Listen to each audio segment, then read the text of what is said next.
Hi friends, సరికొత్త వీడియోతో మీ ముందుకు వచ్చేసాం. ఈరోజు మనం తమిళనాడులో ఉన్న చిదంబర ఆలయ రహస్యాలు, వాటి యొక్క ప్రత్యేకతలు మనం ఈ వీడియోలో తెలుసుకోబోతున్నాం. Let's get into it.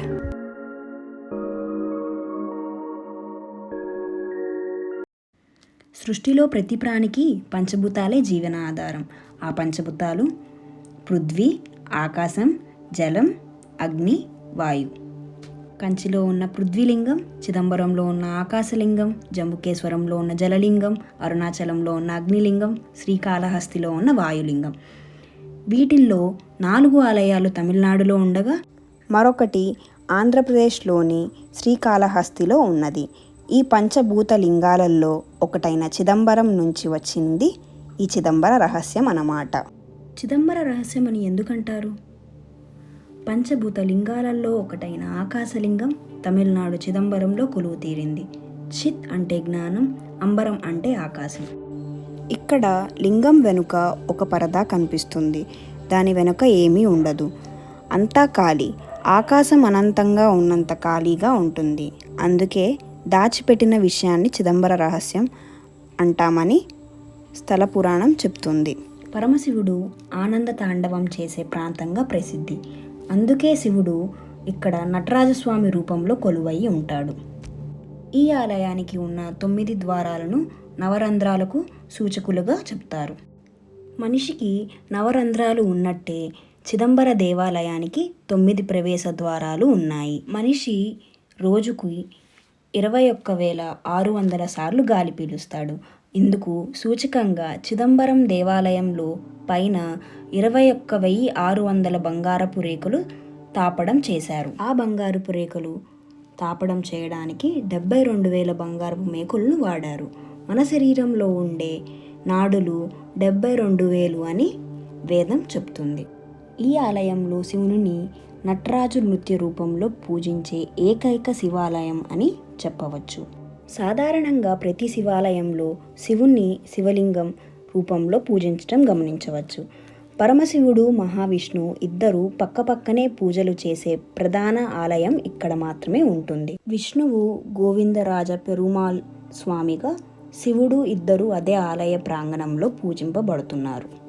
Chidambara Nataraja ఆలయ శైవులు మరియు వైష్ణవులు ఇద్దరి కోసం ఉన్న పుణ్యక్షేత్రం. ప్రస్తుతం ప్రపంచంలో ఒకే స్థానం నుండి ఇద్దరు దేవతలను పూజించే సామర్థ్యం ఇక్కడ మాత్రమే ఉన్నది. ఆ ఆలయంలోని గర్భాలయంలో వెనుక భాగంలో ఒక చక్రం ఉంటుంది. దానికి ముందు భాగంలో బంగారపు బిల్వ పత్రాలు వేలాడుతూ కనిపిస్తాయి. అయితే వీటిని భక్తులకి కనపడకుండా ఓ తెరని అడ్డుగా ఉంచుతారు. ప్రత్యేకమైన సందర్భంలో మాత్రమే భక్తులకు ఆ తెరను తీసి భక్తులకు చూపిస్తారు. ఈ ప్రదేశాన్ని శివోహంభవ అంటారు.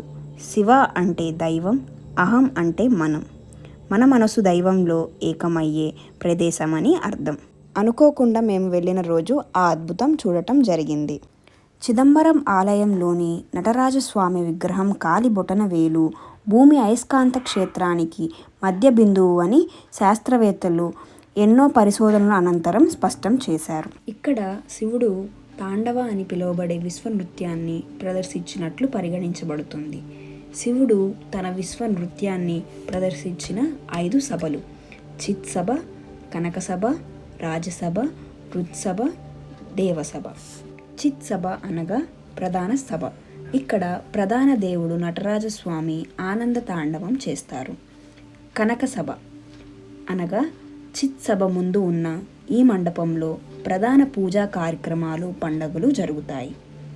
కనక సభలో 4 స్తంభాలు 4 వేదాలకు ప్రతీకలు. కనక సభని బంగారు మందిరం అని కూడా పిలుస్తారు. రాజసభ, దీనిని 1000 స్తంభాల మండపం అని కూడా పిలుస్తారు. వార్షిక పండుగలు ఇక్కడ ఎంతో ఘనంగా జరుపబడతాయి.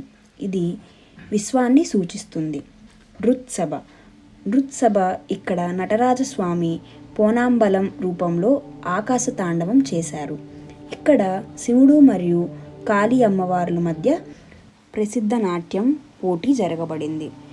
పొన్నాంబలంలో 28 స్తంభాలు 28 శైవ ఆగమాలకు ప్రతీకలు. ఇక్కడ 9 కలిశాలు 9 రకాల శక్తికి ప్రతీకలు. దేవసభ. ఇక్కడ దేవతల దేవసభ జరుగుతుంది. ఇక్కడ పండగలు, ఉత్సవాలు జరుగుతాయని నమ్ముతారు. నటరాజ భంగిమను శాస్త్రవేత్తలు కాస్మిక్ డ్యాన్స్ అని అభివర్ణించారు. చిదంబర ఆలయం ఇలా కట్టడం జరిగింది. చివరిగా మనం దర్శించుకొని బయటకు వచ్చే ముందు ఈ గుడి గోపురం మన వెంటే వస్తున్నట్టు అనిపిస్తూ ఉంటుంది. ఇది ఫ్రెండ్స్, తమిళనాడులో చిదంబర ఆలయంలోని రహస్యాలు. మాకు తెలిసిన విషయాలు మీతో షేర్ చేసుకున్నాము. మీకు మా వీడియో కనుక నచ్చినట్టయితే please like, share and subscribe. మీలో ఎంతమంది మరి ఈ చిదంబర ఆలయంకి వెళ్ళారు? Please do comment. Stay tune for the interesting videos. Bye.